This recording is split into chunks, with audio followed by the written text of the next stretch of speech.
Under the Snow, written by Melissa Stewart and illustrated by Constance R. Burgum. In the heart of winter, a deep layer of snow blankets fields and forests, ponds and wetlands. Look, it looks like they're going to go out and go sledding. You spend your day sledding and skating and having snowball fights. But under the snow lies a hidden world. Dozens of ladybugs pack themselves into a gap in an old stone wall. Below them, a snake rests in a hole all its own. What they're doing is sleeping for the winter. It's called hibernating. Voles spend their days tunneling through the snow. When they find a young tree, they slowly rip off layers of bark and eat them.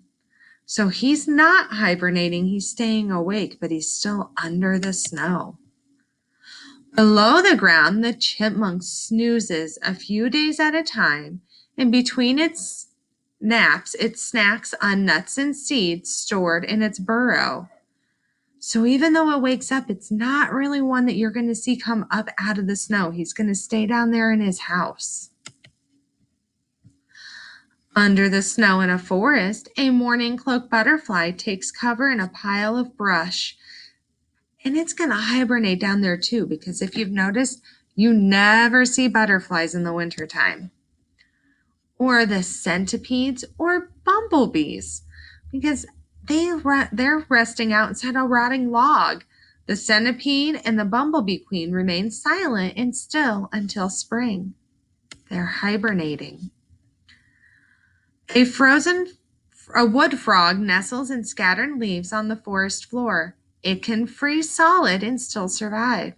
So he's going to sleep way down under. But if you see this deer are still out in the wintertime. He's going to be around and you're going to see him. And over here, not far away, a woolly bear caterpillar spends the winter curled up in a tight ball. Just below the ground, a spotted salamander waits out the coldest months of the year. Deeper down in the ground, a woodchuck sleeps soundly all winter long. Its heart rate drops and it is breathing slow. The animal gets all the energy it needs from its thick layer of fat. So these animals too are hibernating. They're going to sleep for the winter. Under the snow on a pond, bluegills circle slowly through the chilly water. They don't have enough energy to chase the water boatmen swimming nearby. So they're not asleep, but they start moving very slow and they're not going to be chasing much. A carp rests quietly on the muddy bottom. It isn't even tempted by the water striders lying just a few inches away.